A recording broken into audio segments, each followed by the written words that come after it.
Welcome to the third video on oxidative phosphorylation. So this is going to be the video where we fill in the details that we may have missed last time. So the first can be that in the previous video we were focusing more on the flow of electrons, right? But we didn't really go into detail where those electrons came from.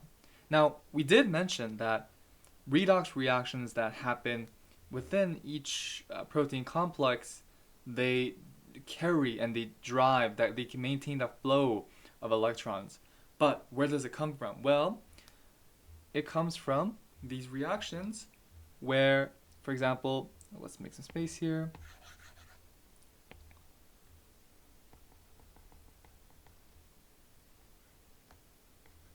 NADH goes through a redox reaction.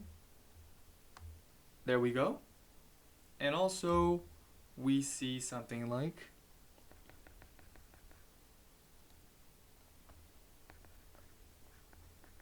and that is where we get these electrons.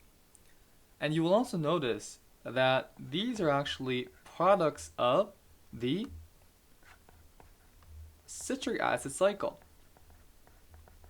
And that's why you need that citric acid cycle to happen, so that they can then give off these electrons that will then go on its merry way on the electron transport chain.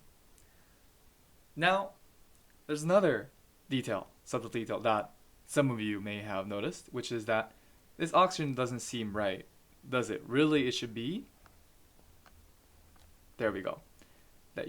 And to be exact, the exact equation should be something like this, where we will see the electron being delivered to that oxygen molecule,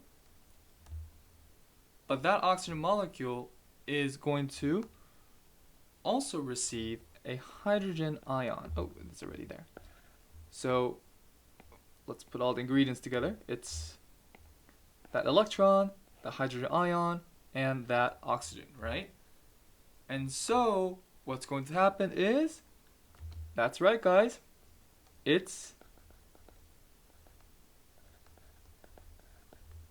you see it? That's right, that's water.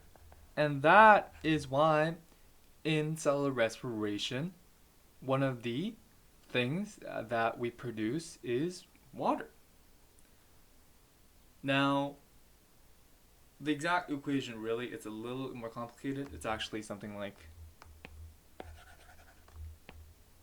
this.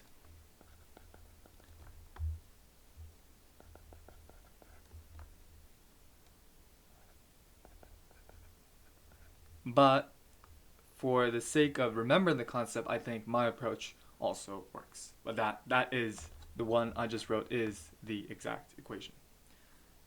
And that's it for the electron transport chain. In the next video, I'm going to talk more about the difference in the gradient when it comes to the hydro ions between the intermembrane space and ATP synthase due to the active transport that happened in the electron transport chain. And then we'll finally wrap it up with the actual synthesis of ATP and going into chemiosmosis. Thanks guys, I'll see you guys in the next video.